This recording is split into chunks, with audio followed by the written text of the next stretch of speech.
Coming up in this episode of PWD Allies podcast. Like, I'm not going to pretend to be somebody else. I'm just me. If people don't want to accept you, then they can move on with life. If they want to be in the same rowboat as you, they're going to row in the same direction as you. PWD Allies, the best disability podcast in Canada. Starring your hosts, Brent Frayne.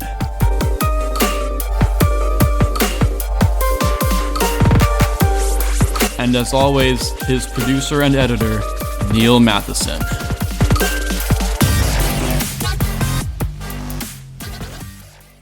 Hello, everyone. Today, we're going to be talking about the postmodern era. We're going to be talking about arts, or we're going to be talking about literature, we're going to be talking about architecture. Well, no, we're going to be talking about, guess what? I'm going to talk to you over and hand you over to Neil Matheson, where he's going to tell you what we're going to be talking about next. Well, yeah, like, how you have the postmodern era. That's what people talk about all the time. The postmodern era of arts and literature and architecture. Well, on today's podcast, because we are a podcast of disabilities, we are going to talk about the post-inspiration porn era. The post-inspiration porn era. And for people that know, there might be a few people out there that don't know, but where the term inspiration porn came from is from a particular disability advocate, Stella Young. Stella Young. And what I'll do is I'll put her picture up. She passed away a few years ago now. I forget exactly when that was. But back in 2012, she was the one that coined the term inspiration porn. Hey. When talking about disability, I remember hearing about that. She had this term that she coined, inspiration porn, and it was this idea that people with disabilities were inspirational just for living. It's just, just for living is an inspiration, and she had another thing that she said a lot was no amount of smiling at a flight of stairs has ever made it turn into a ramp. That's another.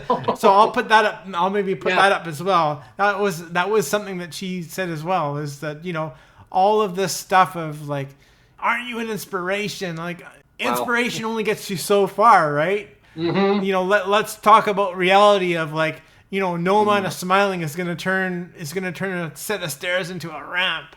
Exactly. You can't magically turn a smile into other things that a person with disabilities that they'd love to do but they can't do because they know physically or mentally they can't do, or in some cases they can do, but a smile is not going to magically change things. It can make a person feel good. In reflection, when a person asks you, I'll give you an example, everyone. So a person will say to maybe their neighbor, how are you doing today? I think it's automatic. People say, how are you doing today? Yeah. And your automatic response would be good. Yeah. Or fine. Or fine. Yeah. Because you don't want the other person to feel, or maybe perhaps, I can't speak for other people. I know for myself, like I'll have a neighbor, how are you doing today? Meanwhile, I'm feeling like shit, or I'm just in a really, really bad mood, or stressed out. Yeah. Oh, I'm fine. Why? Because you don't want the other person to feel down. Like you don't want to pull them down. Well, and there's a book out there too on that. Yeah, well, it's not just that, Brent, but you actually make a good point. I was going to say it's not just that, because there's two things when we talk about inspiration porn. There's actually two things we can talk about. Mm-hmm. The one thing is something called the good disabled person trap, where there's that pressure all the time. I mean, I know growing up for myself, I always felt pressure to be this perfect example of a good disabled person, like like you could never have an off day. Like you could never be truthful. Like if you actually were having an off day, you never wanted to be truthful and say, actually, I don't really feel well today, and I'm in a bad mood. Because if you were honest and said that, then that's kind of a strike against you. It's like not only are you a disabled person, but you're a disabled person with a bad mood. You know, Yeah, and that's not allowed. You know, strike against you for that, right? Like, And so there's that side of it, right? This pressure to be this good disabled person that you can't show your authentic self. Connected to that good disabled person trap is something actually called cripple punk. Now, I actually never had heard that term before. yeah, I just kind of stumbled across it when I was researching this whole topic. punk. There's something called cripple punk, and what that is, it's when you embrace that idea, or you're actually rejecting the idea of resilience and this whole idea of overcoming your disability. Government loves the word resilience. They might say, well, aren't you and Sonia being resilient for trying to live on $1,500 a month? Or less, yes. Or aren't you being an inspiration? It's inspirational to see you struggling on $1,500 a month.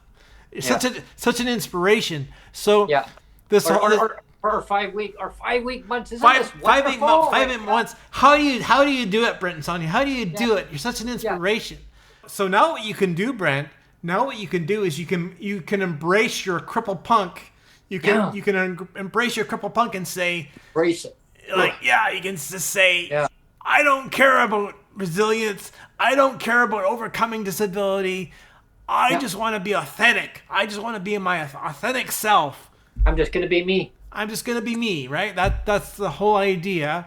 To go back to Stella with this whole idea about smiling at a set of stairs. That's what she was getting at too. Is like, let's not fake. Let's not be fake. Let's be real. Let's be real and treat disability with truth. That disability is a significant thing. It's not something you can just smile and all of a sudden that stairs will, that all of a sudden these stairs will turn into a ramp. That's not how it works. You know? With golden arms on each side and So you know, I think that it is an important thing to talk about because, again, for myself, I always did feel pressure. Sort of, I think I've talked about this before. It was like, I think if people with disabilities are being honest, the way I always thought of myself is like, you almost feel like a comedian that has to be on all the time. Yeah. That, you know, that you have this routine that you have to be not necessarily that you have to make people laugh, but you have to disarm them, or you can't afford to have that off moment, right? You have to always be on with, you know, and always be projecting this positiveness. And if you ever were off about anything, it's like, well, he's just pissed because he's a person with a disability with a bad mood, you know? Yeah, exactly. Yeah. And that's, I think that's how society, they look at it as, well, disabled people they're living in their mom and pa's basement. They're well taken care of, and you're not. Oh, well, you put on a happy face. Things must be having a good day today. Oh, well, because the sun is out. Oh, but if it's cloudy out, you're having a bad day. Oh, but I guess we better keep the sun out. Isn't that resilient? We better keep the sun out. Yeah. We better throw out little press releases, press conferences, and splash the announcement. Look what we're doing. Oh, isn't that great? Oh, but in reality, no, things are not good. But it's like changing the narrative of making I guess society think that people with disabilities they're well taken care of. Oh, they're checked. Oh, they must have their shelter rate must be on top of that amount. Oh, no, it's not. Oh, but it's like, be grateful. And then people put a smile on, well, I'm grateful for what I get. Well, no, you know, it's not how it should be. It should be that you take care of people, but you put on a smile face and say, everything's going to be good.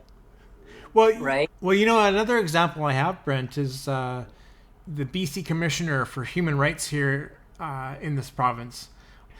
And this was a while ago now, but they put out a video talking about disability discrimination. They actually did acknowledge that it was a thing in the video.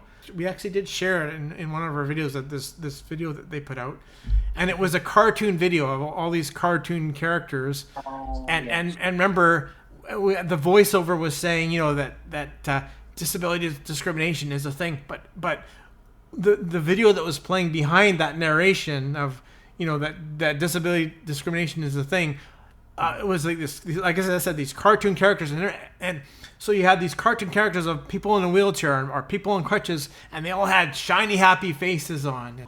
It's like, let's project this shiny, happy, like everything's great, everything's like shiny, happy, and nothing to see here, nothing wrong here. So yeah, they were talking about disability discrimination, and rather than being honest about it, they painted it up with these cartoon characters, not reality, but cartoon characters with shiny, happy smiles on their faces. Oh yeah. It's like role playing, Yeah. It's like a skit you're putting out there, and hi everyone. Yeah.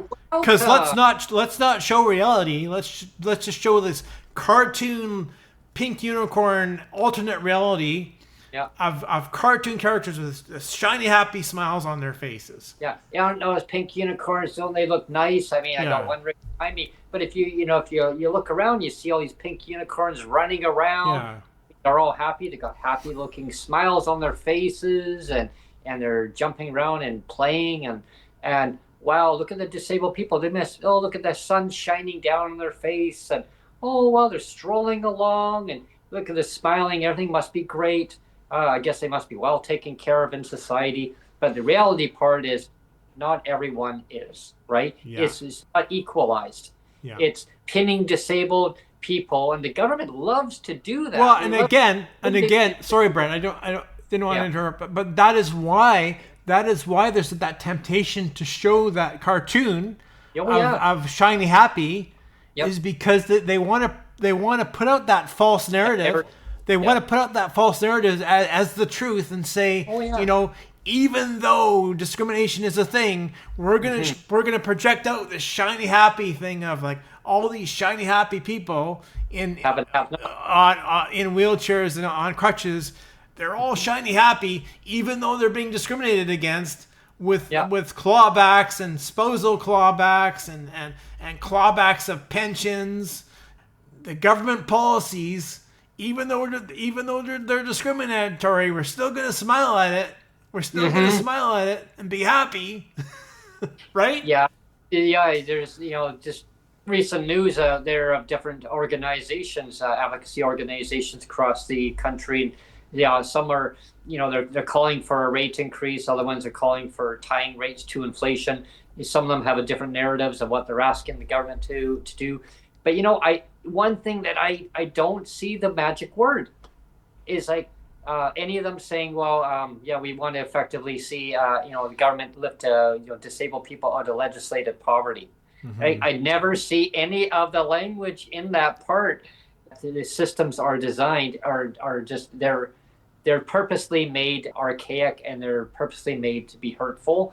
Everybody should be treated equally and given the proper respect and dignity and the autonomy. I think honestly that's a lot of the reason why sometimes we have a hard time getting guests on this show. We sometimes have a hard time getting lived experience on the show. People are afraid to share their stories. People are afraid to share their stories because they think, well, if I share my story, then I'm going to get attacked, somehow exposed by the government, like. Well, you're just complaining. Like how dare you complain? Like, keep up your shiny, happy, smiling face. Yeah. We want to have people come on, but what I'm saying is, I don't be scared. Don't be scared, but at the same time, I understand why people are. That's all I'm saying is I understand why people are scared sometimes, because they don't. They feel if they put themselves out there like you and I do every week, that the government's not going to like that, and I'm going to get a target on my back. When I was younger, and I'm sure it's the same with you, and for the vast majority of people with disabilities, I think at the start of our journeys, I think most of us were more concerned about being that good disabled person, like stay in your box, stay in your lane. Don't ruffle any feathers. Don't muddy the waters. Don't piss off anybody. Just be this good disabled person, right? And it wasn't until I turned like very early 30s that I thought, you know what? I don't care if I am. I'm not a. It's not about trying to impress people anymore. Like I don't care about that. I don't care if I upset people anymore. I mean, you can like me or not like me. I don't care. I got to that point of like, I'm not going to try to project this positive image all the time. If I feel like being upset about something, I'm just going to speak it. And if people don't like it, oh well, And I just think it's important to be authentic, especially when you're dealing with things like disability discrimination and disability stigma. Let's be real. Let's be authentic. Let's be truthful, and say that not everything is rosy. Not everything is rosy when it comes to things like government policy of where they like as we said on the last podcast, where they promise that we're going to remove the spousal clawback, but whoops, sorry, we didn't. We're not really. No, we only did some of it, but hey, there's more. But don't be upset about it. Please don't be upset about it. Resilient, just continue to be resilient. Put on your shiny happy face, and don't get upset with us. Just carry on with your $500 a month rent. Find a place for $500. You can do it. Yeah, don't be stressed out. I mean, don't be stressed out. You can't find a place for $500. No, but don't worry. I mean, you won't be questioned if you go and ask for $50 help at the ministry's office, and then you get there. Oh, who told you that? Well, your boss, my boss, the current minister. Why would my boss tell you guys to come here and ask for help? I go, how about actually add it onto the PWD check? Well, that would make sense, but I'm not in charge of doing that. My boss is. Oh, well, that's funny because I just had a meeting with your boss and I said that. Add it onto the check. They're like, yeah, well, that's why we made a crisis supplement so you guys can just go in and ask for it. We go, so, wow, I mean, gee, call kettle black. I mean, right hand doesn't know what the left hand's doing, everybody. That's right, yeah. And again, just be authentic. Just be yourself. Yeah. And in 2026, let's make 2026 into a better year for everybody. Modernize policies. Let's don't start throwing hand grenades at each other just because, hey, it's a feel-good moment. Well, look at me. I'm feeling better now because I just put somebody else down. Yeah. Just accept them for who they are. Don't judge them. And that's why it's hard for you, Brent. You actually take way more arrows than I do.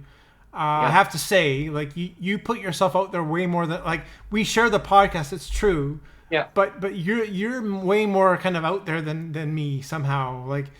It seems like I can retreat more in the background more. I don't know why that is, but I see you take a lot more targets. I see you take a lot more bows and arrows and and it bothers me as your producer. I see that and I kind of get pissed off. It's both you and Sonia are really putting yourself out there as public figures, and people are taking swings at you. That's BS. Here you are trying to project this authentic self, really put yourself out there as a vulnerable person, and you're an open book. You're an open book. Of here I am, here I am, I'm doing my Breaking with Brents. I'm showing my slice of life. We've done this now for this is the 4th year of the podcast, but we've done the channel for 5 years basically. Yeah. And you've put out your Breaking with Brents. You put all these videos out. You put it all out there for all to see. and people can't wait. People can't wait to attack you, Brent, and it bothers me so much when I see that.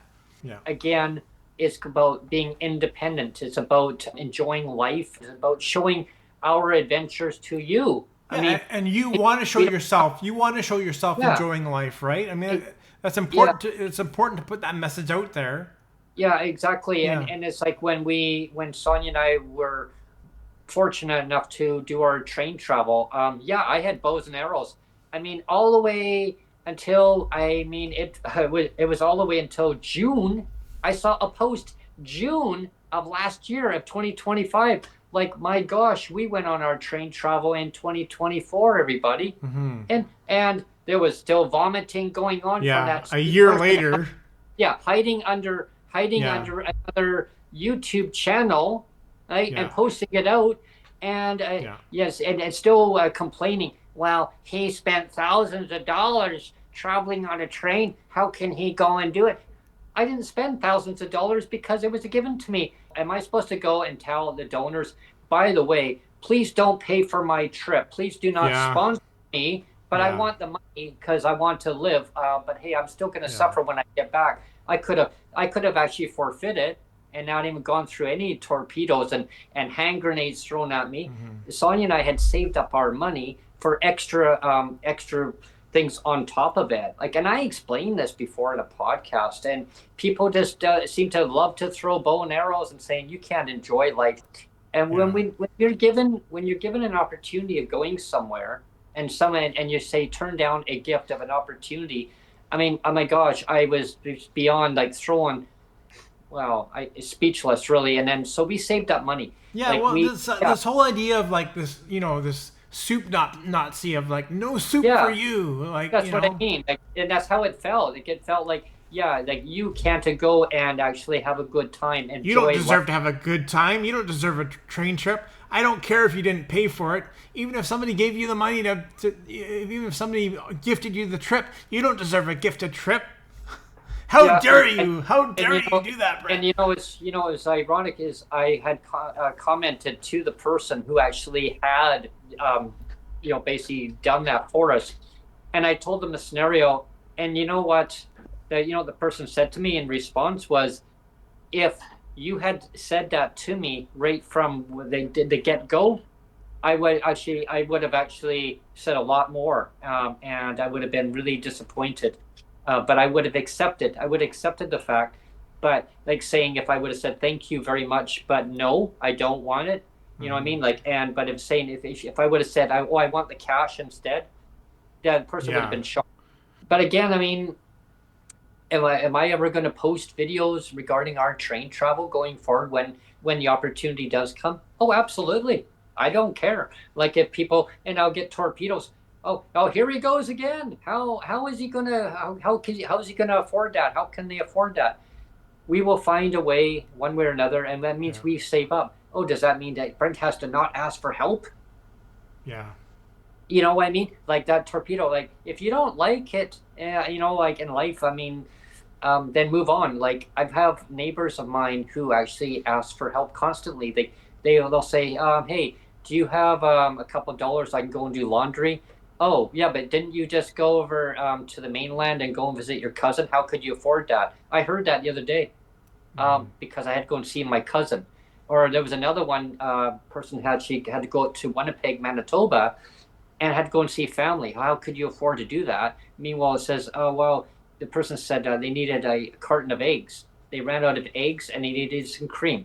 Well, the person lent them some money. Oh, yeah, but didn't you just go there? How could you afford that? Again, then they're disabled, and it's like, what? You're not supposed to go and see family or go and see other advocates across the country. Stay disconnected. Stay isolated from everybody. Yeah, you got to stay in your own little jurisdiction. You got to be tucked away out of society. Don't complain. Keep smiling. Exactly. Stay in your box. Stay in your box. Here's the thing. I was joking around the other day with another colleague, and I said, hey, maybe I better not post out for a couple of years, and that way if we go away, then it's like, oh, I guess they must have saved up. Just Yeah. because people, here's the thing, and I can actually, I think every disabled person across Canada who asks for help, for mutual aid or whatever the case is, some people do GoFundMe's. Are we supposed to be treated differently because we have disabilities, or anybody that's on low income? There are people right now that are making very good money and they got high mortgage costs, car loans, bills, food, tenant insurance, medical insurance, you name it.